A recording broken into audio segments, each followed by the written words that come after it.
ఇవాళ వీడియోలో మనం 5th ఏప్రిల్ 2022కి సంబంధించిన కరెంట్ అఫైర్స్ గురించి అయితే డిస్కషన్ చేద్దాం. ఎవరైతే కేంద్ర అండ్ అదేవిధంగా స్టేట్ లెవెల్ గవర్నమెంట్ జాబ్స్కి ప్రిపేర్ అవుతున్నారో వాళ్ళందరికీ కూడా మన ఛానల్ తరపు నుండి వస్తున్న current affairs, paper analysis, additional GK videos చాలా యూస్ఫుల్గా ఉంటాయి. కాబట్టి ఈ వీడియోస్ అనేవి ఎండ్ వరకు చూస్తూ మీ నాలెడ్జ్ని గెయిన్ చేసుకుంటూ మరిన్ని అప్డేట్స్ కోసం మన ఛానల్ సబ్స్క్రైబ్ చేసుకొని ఫాలో అవుతూ ఉండండి. హాయ్ ఫ్రెండ్స్, ఇండియాలోని ది లార్జెస్ట్ లెర్నింగ్ ప్లాట్ఫామ్ అండి అకాడమీ. ఎవరైతే APSC, TSPSC and SA constable related ఉద్యోగాలకు ప్రిపేర్ అవుతున్నారో రెండు తెలుగు రాష్ట్రాలకి ఇది one of the best platform అండి. అండ్ వీళ్ళు ప్రజెంట్ వచ్చేసి వీళ్ళు ప్రొవైడ్ చేస్తున్న ఏవైతే సబ్స్క్రిప్షన్ ప్లాన్స్ ఉన్నాయో వాటి ప్రైస్ని హైక్ చేయబోతున్నారు April 1 నుండి.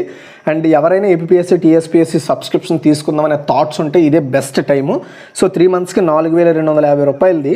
సో ఆఫ్టర్ ప్రైస్ హైక్ అయిన తర్వాత 4,675 రూపాయలు అవుతుంది. అలాగే మొత్తం వీళ్ళు ప్రొవైడ్ చేస్తున్న అన్ని ప్లాన్స్కి కూడా ప్రైస్ అయితే హైక్ అవుతుంది. ఇప్పుడే తక్కువ టైంలో ఉంది.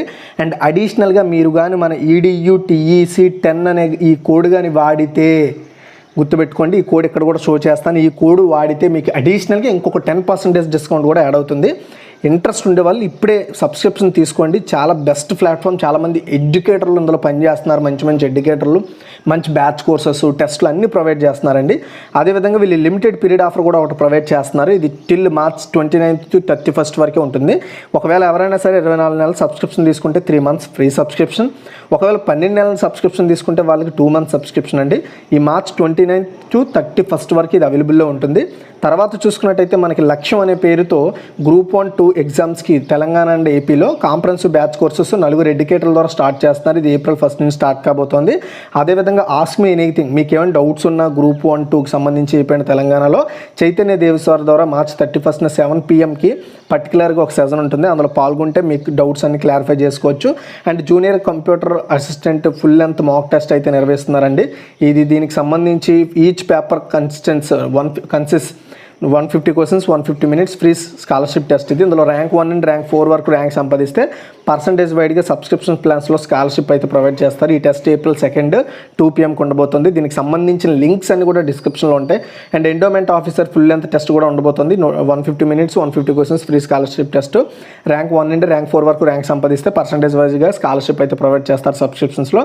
April 3 2 PM ఉండబోతుంది, గుర్తుపెట్టుకోవాలి. అదేవిధంగా మనకి ప్లస్ సబ్స్క్రిప్షన్ తీసుకుంటే మీకు వచ్చే బెనిఫిట్స్ మొత్తం కంప్లీట్గా నచ్చిన ఎడ్యుకేటర్ ద్వారా నేర్చుకోవచ్చు. ఫుల్ కంప్లీట్ ప్రిపరేషన్ ప్లాన్స్ ఉంటాయి. రెగ్యులర్గా డౌట్ క్లియరెన్స్ సెషన్స్ ఉంటాయి. అదేవిధంగా ఫుల్ సిలబస్ కవర్ చేయడం జరుగుతుంది. ఫ్రీ టెస్ట్ సిరీస్, వీక్లీ మాక్ టెస్ట్లు కూడా కండక్ట్ చేయడం జరుగుతుందండి. తర్వాత మనం చూసుకున్నట్టయితే ఫ్రీకి ప్లస్కి డిఫరెన్స్ చూసుకుంటే ఫ్రీలో అన్నీ కూడా లిమిటెడ్ యాక్సెస్ ఉంటాయి. బట్ ప్లస్లో అన్ని కంప్లీట్ అన్లిమిటెడ్ యాక్సెస్ అయితే పొందొచ్చు. అండ్ అదేవిధంగా ఇక్కడ యాక్చువల్గా 1 monthకి 1,700 రూపాయలు అండి సబ్స్క్రిప్షన్ ప్లాన్ తీసుకోవాలనుకుంటే. కానీ మన కోడ్ డిస్క్రిప్షన్లో ఉన్న EDU TEC 10 అని ఈ కోడ్ కానీ వాడితే ఇక్కడ షో చేస్తాను. ఆ కోడ్ వాడితే మీకు 1,530 రూపాయలకి సబ్స్క్రిప్షన్ రావడం జరుగుతుంది పర్ మంత్కి. అలా మీరు ఎన్ని మంత్స్ తీసుకుంటే అన్ని మంత్స్కి 10% డిస్కౌంట్ అయితే అప్లికేబుల్ అవుతుంది. దీనికి సంబంధించిన లింక్స్ అన్ని డిస్క్రిప్షన్లో ప్రొవైడ్ చేశాను. ఎవరికైనా ఇంట్రెస్ట్ ఉంటే మాత్రం ఇప్పుడే ట్రై చేయండి, ఇదే బెస్ట్ టైము. ఎవరికైనా సరే 2021కి సంబంధించిన మొత్తం current affairs with paper analysis, additional GK కావాలనుకుంటే మొత్తం 21 year మొత్తానికి 200 రూపీస్ వచ్చేసి పే చేస్తే మొత్తం 2021కి సంబంధించిన కరెంట్ అఫైర్స్ ప్రొవైడ్ చేస్తాము. అదేవిధంగా 2022కి సంబంధించిన ఈచ్ మంత్ లైక్ జనవరి, ఫిబ్రవరి, మార్చ్ వరకు కూడా అవైలబుల్లో ఉన్నాయి. ఒక్కొక్క మంత్కి 25 రూపాయల చొప్పున మీరు చెల్లిస్తే మీకు ఆ నెలకు సంబంధించిన కరెంట్ అఫైర్స్ PDF అయితే సెండ్ చేయడం జరుగుతుంది. ఒకవేళ ఎవరికైనా ఇంట్రెస్ట్ ఉంటే ఈ పైన కనబడుతున్న నెంబర్కి గూగుల్ పే, ఫోన్పే, పేటిఎం ద్వారా మీరు పేమెంట్ చేయొచ్చు. ఆ పేమెంట్ చేసిన స్క్రీన్ షాట్ని ట్రాన్సాక్షన్ ఐడితో కింద కనబడుతున్న వాట్సాప్ నెంబర్కి సెండ్ చేస్తే మీరు సెండ్ చేసిన 24 hours మీకు ఆ PDFని సెండ్ చేయడం జరుగుతుంది. అండ్ ఆఫర్ ఉంది. 2021 year మొత్తం current affairs, paper analysis 200 rupees. And మీకు ఈ 2022కి సంబంధించిన ఈచ్ మంత్ వచ్చేసి 25 rupees with additional GK. At the same time paper analysis కూడా ప్రొవైడ్ చేయడం జరుగుతుంది. ఈరోజు మన ఫస్ట్ క్వశ్చన్ చూసుకుంటే ఉద్యామ్ క్రాంతి యోజనను ఏ రాష్ట్ర ప్రభుత్వం ప్రారంభించింది? ఆన్సర్ వచ్చేసి మధ్యప్రదేశ్ అండి. గైస్, నేను ఇక్కడ ఇంగ్లీష్లో కూడా యాడ్ చేయడం జరిగింది. చాలామంది రిక్వెస్ట్ చేశారు, అన్న ఇంగ్లీష్లో కూడా ఆప్షన్స్ ఇవ్వండి, క్వశ్చన్ ఇవ్వండి అని. అండ్ అందుకనే యాడ్ చేశాను. ఈ ఆప్షన్ మీకు నచ్చిందా నచ్చలేదా ఈ ఫ్యూచర్ అనేది మీరు నాకు కామెంట్ సెక్షన్ ద్వారా తెలియజేసే బట్టి రేపటి నుండి దీన్ని యాడ్ చేయాలా వద్దనేది నేను డిసైడ్ అవుతాను. ప్లీజ్ దాని మీద మీరు కామెంట్ చేయడం ట్రై చేయండి. బాగానే ఉంది, ఇంగ్లీష్ కూడా యాడ్ చేయండి అని మీరు ఎక్కువ మంది కామెంట్ చేస్తే నేను కంటిన్యూ చేస్తాను. ఎందుకంటే మళ్ళీ దీనికంటూ నేను స్పెషల్గా ఒక 15 to 20 minutes అయితే కన్జ్యూమ్ చేయాల్సి వస్తుంది నా టైంని. సో మీరు ఇచ్చే ఫీడ్బ్యాక్ బట్టి నేను నెక్స్ట్ వీడియోస్ నుండి యాడ్ చేయలేదని డిసైడ్ అవుతాను. చూడండి, యువతకు స్వయం ఉపాధి కల్పించాలనే ఉద్దేశంతో మధ్యప్రదేశ్ ముఖ్యమంత్రి శివరాజ్ సింగ్ చౌహాన్ గారు ఉద్యమ క్రాంతి యోజనను స్టార్ట్ చేశారు ఈరోజే.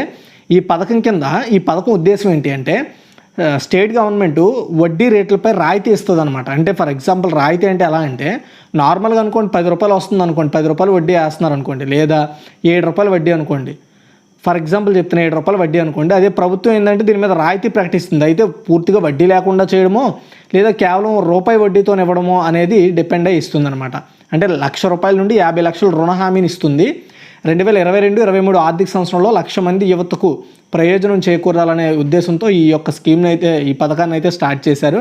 అంటే ఫర్ ఎగ్జాంపుల్ ఆ రాష్ట్రంలో ఉండే ఎవరైతే యంగర్స్ ఉంటారో వాళ్ళు ఏదైనా బిజినెస్ పెట్టుకోవాలనుకోండి, స్వయం ఉపాధిని పొందాలనుకున్నారనుకోండి, అలాంటి వాళ్ళకి ఈ స్కీమ్ అనేది అప్లికేబుల్ చేస్తూ వాళ్ళకు రుణాలు ఇచ్చి వాళ్ళని ప్రోత్సహిస్తుంది. ఒక్క మధ్యప్రదేశ్ మాత్రమే ఎగుమతి చేసింది 40,000 కోట్ల రాష్ట్రంలో స్టార్టప్ పాలసీని కూడా తీసుకొస్తామని ఈ పథకాన్ని ప్రారంభించిన సందర్భంగా చౌహాన్ అయితే అనౌన్స్ చేశారు. అండ్ ఉజ్జయినిలో 360 ఎకరాల దేశంలోనే అతిపెద్ద వైద్య పరికరాల పార్క్ను కూడా ఏర్పాటు చేయడానికి సంబంధించిన పర్మిషన్ కూడా స్టేట్ క్యాబినెట్ అయితే ఓకే చేసింది. మధ్యప్రదేశ్లో అసెంబ్లీ ఎన్నికలు 2023లో జరగబోతున్నాయి. దాన్ని ఉద్దేశించి పర్టికులర్గా ఈ స్కీమ్స్ని అయితే వాళ్ళు అనౌన్స్ చేయడం జరిగింది, ఈ పాలసీని. తర్వాత సెకండ్ వన్, ఆస్ట్రేలియా దేశానికి 3 రోజుల పర్యటనకు వెళ్ళిన భారత వాణిజ్య మంత్రి ఎవరు? గుర్తుపెట్టుకోండి, ఇక్కడ మన మెయిన్ పాయింట్ ఏంటంటే భారత వాణిజ్య మంత్రి ఎవరు, ఎక్కడికి వెళ్ళారంటే ఆస్ట్రేలియా.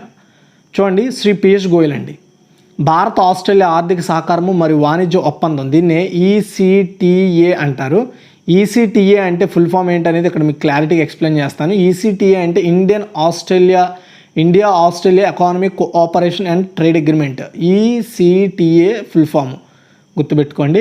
అయితే భారత ఆస్ట్రేలియా ఆర్థిక సహకార వాణిజ్య ఒప్పందం కుదుర్చుకున్న కొద్ది రోజుల తరువాత, ఈ ఒప్పందం రీసెంట్గానే జరిగింది, దీని గురించి కూడా ఆల్రెడీ నేను కరెంట్ అఫైర్స్లో చెప్పాను.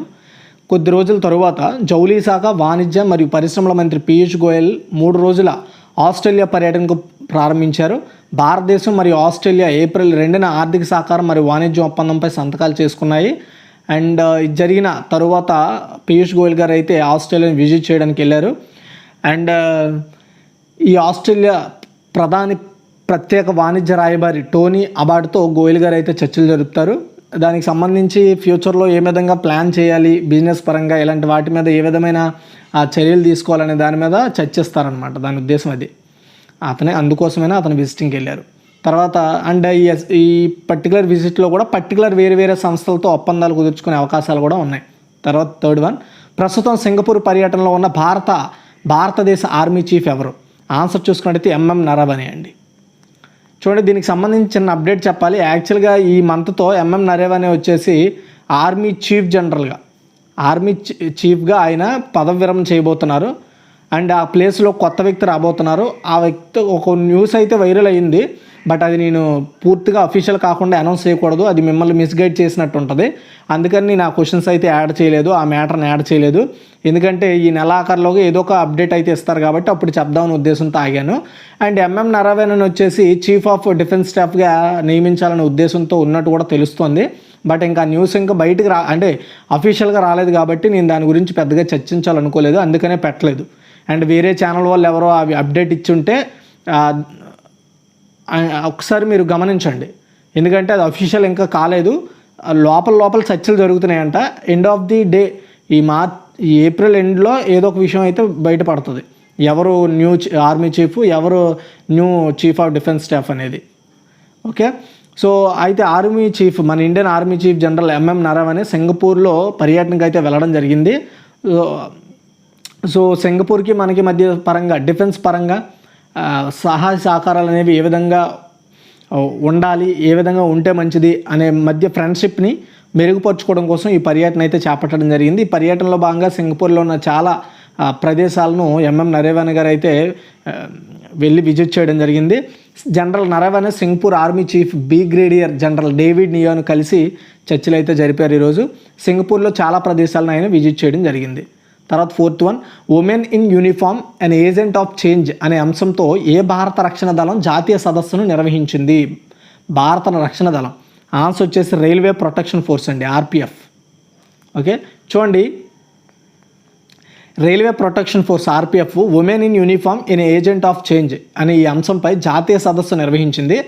ఈ కాన్ఫరెన్స్కు జోనల్ ఆర్పిఎఫ్ హెడ్లు, అదేవిధంగా దేశం నలుమూలల నుండి అంతటా అన్ని ర్యాంకులు కలిగిన ఆర్పిఎఫ్ పోలీస్ అధికారులు, 600 మంది మహిళా ఆర్పిఎఫ్ సిబ్బంది దీనికి అటెండ్ అయ్యారు. ఈ సదస్సుకి వృత్తిపరమైన చేరికలు అండ్ మెరుగుదల, అంటే మహిళలు ఎవరైతే ఉన్నారో ఆర్పిఎఫ్లో ఎవరైతే ఉమెన్ ఆఫీసర్స్, ఉమెన్ ఎంప్లాయీస్ ఉన్నారో వాళ్ళ యొక్క చేరిక కావచ్చు, అంటే వాళ్ళు జాయిన్ అవ్వడం కావచ్చు, వాళ్ళ యొక్క మెరుగుదల డెవలప్మెంట్ కావచ్చు, అడ్మినిస్ట్రేషను అండ్ ప్రోగ్రెస్ సమీక్ష చేయడము, శిక్షణ, టెక్నాలజీ అప్గ్రేడేషను, ఇలాంటి వెల్ఫేరు, రాబోయే సంవత్సరాల్లో మహిళల యొక్క పాత్రని, ఆర్పిఎఫ్లో మహిళల యొక్క పాత్ర ఎలా ఉండబోతోంది, ఎలా ఉంటే బెటరు అనే దాని మీద చర్చలు జరుపుకోవడం అండ్ వాళ్ళకి ఎదురయ్యే సవాళ్ళని ఎదుర్కోవడానికి సంబంధించిన విషయాలపై ఈ సదస్సులో చర్చించుకున్నారు. తర్వాత 5th వన్, చండీగఢ్ ప్రాంతం బదిలీ అంశంపై ఏ రాష్ట్ర అసెంబ్లీ ఏకగ్రీవంగా తీర్మానం ఆమోదించింది అంటే హర్యానా అండి. యాక్చువల్గా రీసెంట్గా పంజాబ్ కూడా హర్యానాకి, చండీగఢ్కి సంబంధించి, ఎందుకంటే పంజాబ్కి హర్యానాకి ఉమ్మడి రాజధాని అండి చండీగఢ్. చండీగఢ్ అనేది యాక్చువల్గా యూనియన్ టెరిటరీ, యూటీ అంటారు దీన్ని, అంటే ఇది కేంద్రం పాలించే ప్రాంతం అనమాట. అయితే ఈ ప్రాంతమే హర్యానాకి అండ్ పంజాబ్కి 2 స్వయం ప్రతిపత్తి కలిగిన రాష్ట్రాలకి, అంటే స్వయం ప్రతిపత్తి కలిగిన రాష్ట్రాలు ఏం కాదు, అంటే సపరేట్ స్టేట్స్, వాటి యొక్క అధికారాలు కలిగి ఉన్న రాష్ట్రాలకి చండీగఢ్ అనేది క్యాపిటల్గా ఉంది, క్యాపిటల్ రీజియన్గా ఉంది. అయితే దీని మీద కేంద్ర ప్రభుత్వం యొక్క హక్కులు పూర్తిగా ఉండకూడదు అనే ఉద్దేశంతో అండ్ చండీగఢ్ని పూర్తిగా పంజాబ్లో విలీనం చేయాలనే ఉద్దేశంతో రీసెంట్గా పంజాబ్ అసెంబ్లీలో కూడా తీర్మానం ఆమోదించారు. అండ్ దానికి వ్యతిరేకిస్తూ ఇది ఉమ్మడిగానే క్యాపిటల్గా ఉండాలి, ఎవరి దాంట్లోనూ కలపకూడదు అని హర్యానా ఈరోజు అసెంబ్లీలో తీర్మానాన్ని అయితే ప్రవేశపెట్టింది. ఈ తీర్మానాన్ని హర్యానా ముఖ్యమంత్రి మనోహర్ లాల్ ఖత్తర్ గారు అసెంబ్లీలో ప్రవేశపెట్టడం జరిగింది. అర్థమైందా? 2 స్టేట్స్కి ఇదే క్యాపిటల్గా ఉండాలి, దీంట్లో ఎలాంటి మార్పులు అవసరం లేదు, ఏం ప్రాబ్లం లేదు, అంతా బాగానే ఉందని సమర్థిస్తూ పంజాబ్కి వ్యతిరేకంగా ఈ తీర్మానాన్ని ప్రవేశపెట్టడం జరిగింది. తర్వాత 6th one, anti gangster task ఫోర్స్ను ఏ రాష్ట్రం ఏర్పాటు చేసిన రాష్ట్రం ఇది? ఆన్సర్ వచ్చేసి పంజాబ్ అండి. చూడండి, యాంటీ గ్యాంగ్స్టర్ టాస్క్ ఫోర్స్ ఏర్పాటుకు పంజాబ్ ముఖ్యమంత్రి భగవంత్ మాన్ ఆదేశాలు జారీ చేశారండి. అయితే ఈ టాస్క్ ఫోర్స్కి additional director general of police, అంటే ఏడీజీపీ ర్యాంక్ కలిగిన అధికారిని ఈ టాస్క్ ఫోర్స్కి హెడ్గా నియమిస్తారు. దీని ఉద్దేశం ఏంటి అంటే, ఈ టాస్క్ ఫోర్స్ని పంజాబ్ రాష్ట్రంలో ఉండి ఏవైతే పర్టికులర్ గ్యాంగ్స్టర్స్ ఉంటారో, రౌడీలు, అలాంటి వాళ్ళని నిర్మూలించడానికి పర్టికులర్గా ఈ టాస్క్ ఫోర్స్ పనిచేస్తుంది. ఈ టాస్క్ ఫోర్స్ నార్మల్గా పోలీసుల్లాగే అంటే వాళ్ళ ఇన్ఫర్మేషన్ డేటా చేయడము, అదేవిధంగా అంటే క్రైమ్స్కి సంబంధించి ఐపీసీని అమలు చేయడము, అదేవిధంగా ఎఫ్ఐఆర్లు కూడా నమోదు చేయడము, దర్యాప్తులు చేయడం, ప్రాసిక్యూషన్ చేయడం అన్ని అధికారాలు కలిగి ఉంటాయని చెప్తున్నారు ఈ టాస్క్ ఫోర్స్. అండ్ చూడాలి, అంటే దీనికోసం పర్టికులర్గా పంజాబ్లో ఒక హెడ్ పోలీస్ స్టేషన్ కూడా ఏర్పాటు చేయబోతున్నట్లుగా ప్రకటించారు. అండ్ అది దాని ద్వారా ఏంటంటే ఆ స్టేట్లో, పంజాబ్ స్టేట్లో ఈ గ్యాంగ్స్టర్స్ని అంతం చేయాలనే ఉద్దేశంతో, అంతం అంటే చంపేయడం కాదు, నిర్మూలించాలి. గ్యాంగ్స్టర్స్ ఉంటారు కదా, కొన్ని గుంపులుగా మారి సెటిల్మెంట్ చేయడము, లేదంటే హత్యలు చేయడం, ఇలాంటివన్నీ చేస్తారు. అలాంటి వాటిని నిర్మూలించాలనే ఉద్దేశంతో ఈ నిర్ణయం తీసుకున్నారు. 7th వన్, శ్రీలంక ఆర్థిక మంత్రిగా ప్రమాణ స్వీకారం చేసిన తదుపరి రోజే రాజీనామా చేసిన వ్యక్తి ఎవరు? ఆన్సర్ వచ్చేసి అలీ సబ్రీ అండి. నిన్ననే చెప్పాను నేను, 4th ఏప్రిల్ కరెంట్ అఫైర్స్లోనే నేను చెప్పాను, శ్రీలంకకి కొత్త ఆర్థిక మంత్రిగా అలీ సబ్రీ నియమితులు కావడం జరిగింది. అండ్ ప్రజెంట్ అక్కడ ఆ కంట్రీకి సెంట్రల్ బ్యాంక్కి గవర్నర్ అయిన ఆయన కూడా రాజీనామా చేశారని చెప్పాను. అయితే నిన్న ఈయన ప్రమాణ స్వీకారం చేసి ఈ రోజునే, అంటే 5th ఏప్రిల్ 2020 ఆయన ఆ పదవి నుండి తప్పుకుంటున్నట్లుగా ప్రకటించడం జరిగింది. అంటే ఆ పదవికి రాజీనామా చేశారు. ఎందుకంటే ఇప్పటికే శ్రీలంక అప్పుల్లో ఉంది, అంటే ఫుడ్ క్రైసిస్, మొత్తం ఎమర్జెన్సీ ప్రకటించుకుంది. Financial crisis, food crisis, oil crisis, అన్ని క్రైసిస్లు ఒక్కసారిగా పడ్డాయన్నమాట శ్రీలంక మీద. అండ్ దీనికి ప్రజెంట్ 3 లక్షల కోట్ల విదేశీ అప్పు, అందులో సుమారు 400 కోట్లు ఈ ఏడాది చెల్లించాల్సి ఉంది. ఇలా తీవ్ర సంక్షోభంలో ఉన్న శ్రీలంకకి ఆర్థిక మంత్రి అలీ సబ్రీ ప్రమాణ స్వీకారం చేసిన తదుపరి రోజే రాజీనామా చేశారు. ప్రధానమంత్రి మహింద్ర రాజపక్ష క్యాబినెట్లో మొత్తం 26 మంది మంత్రులు రాజీనామా చేశారు. అది కాక Sri Lanka central bank governor Ajith Nivard Cabraal కూడా రాజీనామా చేశారు. భారత్ సుమారు 200 కోట్ల క్రెడిట్ లైన్లు అండ్ దాదాపు 30,000 కోట్ల విలువైన ఇంధన సహాయాన్ని అందించింది. క్రెడిట్ లైన్ అంటే ఏంటి? క్రెడిట్ అంటే ఏంటి? డబ్బులు ముందుగానే చెల్లించి ఆ పనిని చేసుకోవడానికి శ్రీలంకకు అవకాశం ఇస్తుంది. తర్వాత వాళ్ళు సెటిల్ అయిన తర్వాత ఆ డబ్బును మళ్ళీ మనకు చెల్లించాల్సి ఉంటుంది. అదే క్రెడిట్ లైన్. తర్వాత 8, యువత కోసం ప్రత్యేక ఇంక్యుబేషన్ సెంటర్ వై హబ్ గుర్తుపెట్టుకోండి. వై హబ్ను ఏ రాష్ట్ర ప్రభుత్వం ఏర్పాటు చేయనుంది అంటే తెలంగాణ అండి. చూడండి, యువత కోసం పర్టికులర్గా ఎవరైతే తెలంగాణలో యంగర్స్ ఉంటారో వాళ్ళ కోసం ఇంక్యుబేషన్ సెంటర్ వై హబ్ను ఏర్పాటు చేయనున్నట్లుగా రాష్ట్ర ఐటీ పరిశ్రమల శాఖ మంత్రి కేటీఆర్ ప్రకటించారు. యువ ఆవిష్కర్తలను గుర్తించి వారిని ప్రోత్సహించడమే దీని ఉద్దేశం అనమాట. అంటే ఎవరైనా ఒకవేళ ఒక స్టార్టప్ని ఏర్పాటు చేయాలనుకున్నారనుకోండి, ఏదైనా బిజినెస్లో కొత్త ఆలోచనతో ముందుకు వచ్చారనుకోండి, అలాంటి వాళ్ళని ప్రోత్సహించడమే ఈ వై హబ్ యొక్క ఉద్దేశం. యువతకు వారి ఆవిష్కరణ సామర్థ్యాలను అభివృద్ధి చేయడానికి అనుకూలమైన ప్లేస్గా ఉంటుంది ఈ వై హబ్ అనేది.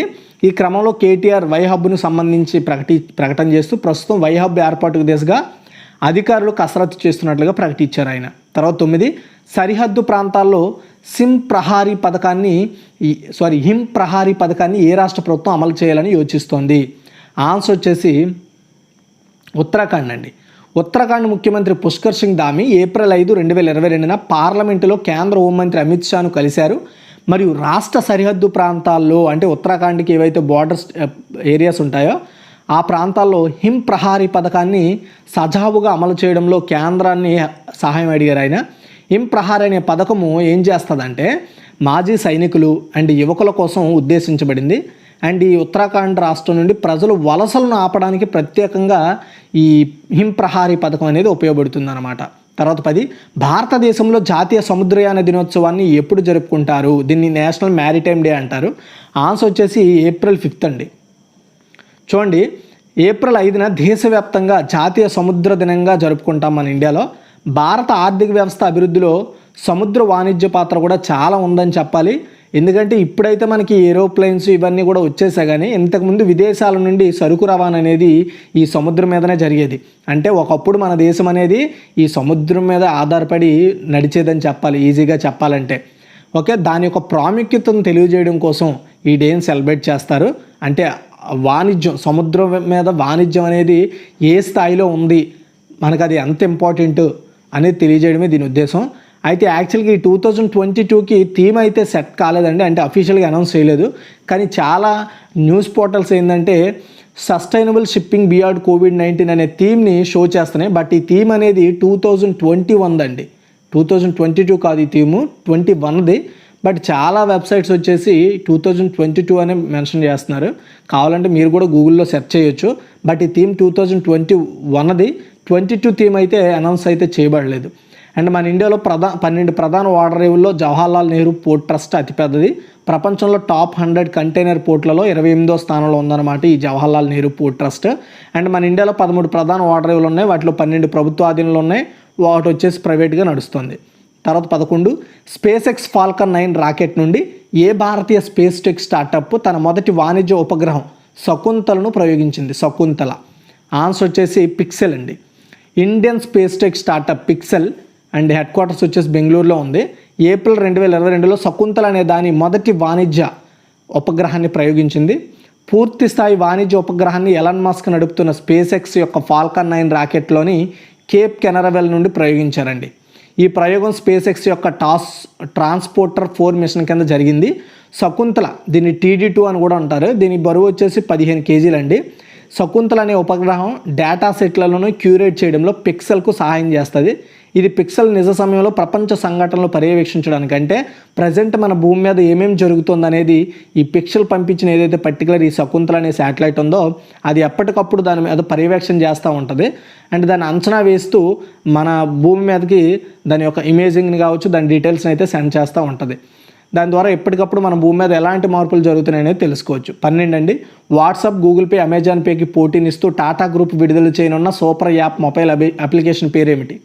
ఆన్సర్ వచ్చేసి టాటా న్యూ అండి.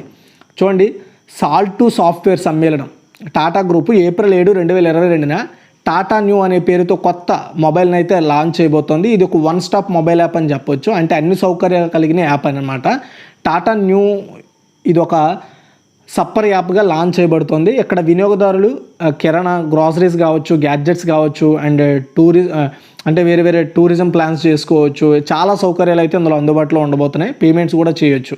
తర్వాత 13, ఐక్యరాజ్య సమితి మానవ హక్కుల మండలి మానవ హక్కులు మరియు వాతావరణ మార్పుల కోసం ప్రపంచంలోనే మొట్టమొదటి స్వతంత్ర నిపుణుడిగా ఎవరిని నియమించింది? చాలా ఇంపార్టెంట్ క్వశ్చన్ అండి ఇది ఫ్యూచర్లో. ఆన్సర్ వచ్చేసి డాక్టర్ ఇయాన్ ఫ్రై. ఐక్యరాజ్య సమితి మానవ హక్కుల మండలి, దీన్ని యుఎన్హెచ్ఆర్సి అంటారు. అంటే ఏంటంటే ఇంగ్లీష్లో United nations human rights commission అనమాట. ఇది మానవ హక్కులు అదేవిధంగా వాతావరణ మార్పులకు సంబంధించి అండ్ ప్రపంచంలోనే ఫస్ట్ టైం ఒక ఇండిపెండెంట్ స్పెషలైజేషన్ వ్యక్తిని నియమించింది. ఆయన పేరు డాక్టర్ ఇయాన్ ఫ్రై. అంటే ఈయన 3 ఏళ్ల కాలం పాటు ఆ పదవిలో ఉంటాడు. అండ్ ఇతను చేసే పర్టికులర్ పని ఏంటి అంటే మానవ హక్కుల మీద, వాతావరణ మార్పులకు సంబంధించిన విషయాల మీద ఈ ఐక్యరాజ్య సమితి మానవ హక్కుల మండలికి రిపోర్ట్ చేస్తూ వాటి మీద అతని యొక్క సలహాలు సూచనలు ఇస్తూ ఉంటాడనమాట దీనికి. అండ్ అక్టోబర్ 2021లో ఈ పదవిని సృష్టించింది యుఎన్హెచ్ఆర్సీ. అప్పటి నుండి ఇప్పటి వరకు ఎవరిని నియమించలేదు. ఫస్ట్ డాక్టర్ ఇయాన్ ఫ్రైని నియమించడం జరిగింది. ఆయన యాక్చువల్గా వచ్చేసి ఆస్ట్రేలియా ద్వంద్వ పౌరసత్వాన్ని కలిగి ఉన్న వ్యక్తి అని చెప్పొచ్చు. తువాలాకి ఆయన 2 సిటిజన్షిప్స్ కలిగి ఉన్న వ్యక్తి అండ్ చాలా నిపుణుడు అని చెప్పాలి. వాతావరణ విషయాల్లో కావచ్చు అండ్ మానవ హక్కుల విషయాల్లో కావచ్చు. వాతావరణ మార్పుల సందర్భాల్లో మానవ హక్కుల ప్రచారం అండ్ వాటి రక్షణపై అధికారికంగా ఈయన ప్రత్యేకమైన రిపోర్టర్గా పనిచేస్తాడు యుఎన్హెచ్ఆర్సీకి. తర్వాత 14 ఫ్లిప్కార్ట్ గ్రామీణ ప్రాంతాల్లో అభివృద్ధిపై ప్రత్యేక దృష్టి సారించడం మరియు మహిళల సంఘాల వృద్ధి అవకాశాలను సమానమైన ప్రాప్యతతో కొత్త సంస్థను ప్రారంభించింది.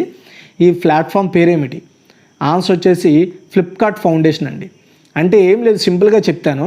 ఇప్పుడు ఈ ఫ్లిప్కార్ట్ కంపెనీ ఉంది కదా, ఈ ఫ్లిప్కార్ట్ ఏం చేసిందంటే విలేజెస్లో ఉండే ఎవరైతే మహిళలు ఉంటారో వాళ్ళని, వెనుకబడుతున్న వాళ్ళని ఐడెంటిఫై చేసి వాళ్ళని ప్రోత్సహించడానికి, వాళ్ళని ఒక బిజినెస్ పర్సన్స్గా తీర్చిదిద్దడం కోసం, వాళ్ళ కోసం పర్టికులర్గా ఫ్లిప్కార్ట్ ఫౌండేషన్ అనే పేరుతో ఒక ప్రత్యేకమైన సంస్థను ఏర్పాటు చేసింది, ఒక ప్లాట్ఫామ్ని. ఇకపై గ్రామీణ ప్రాంతాల వాళ్ళని ఈ సంస్థతో వాళ్ళని డెవలప్ చేస్తుంది. తర్వాత 15 2022 సార్వత్రిక ఎన్నికలలో విక్టర్ ఓర్బాన్ ఏ దేశానికి ప్రధానమంత్రిగా వరుసగా 4వ సంవత్సరం తిరిగి ఎన్నికయ్యారు అంటే హంగేరీ అండి. చూడండి, హంగేరీ ప్రధానమంత్రి విక్టర్ ఓర్బాన్ 2022లో ఆ దేశానికి మళ్ళీ తిరిగి 4వసారి కంటిన్యూగా ఆయన ప్రధానమంత్రిగా ఎన్నిక కావడం జరిగింది. గుర్తుపెట్టుకోండి గాయ్స్, ఇది ఈరోజు టోటల్ కరెంట్ అఫైర్స్. మీకు నచ్చితే లైక్ చేయండి అండ్ షేర్ చేయండి. మరిన్ని అప్డేట్స్ కోసం మన ఛానల్ని రెగ్యులర్గా ఫాలో అవుతుండండి.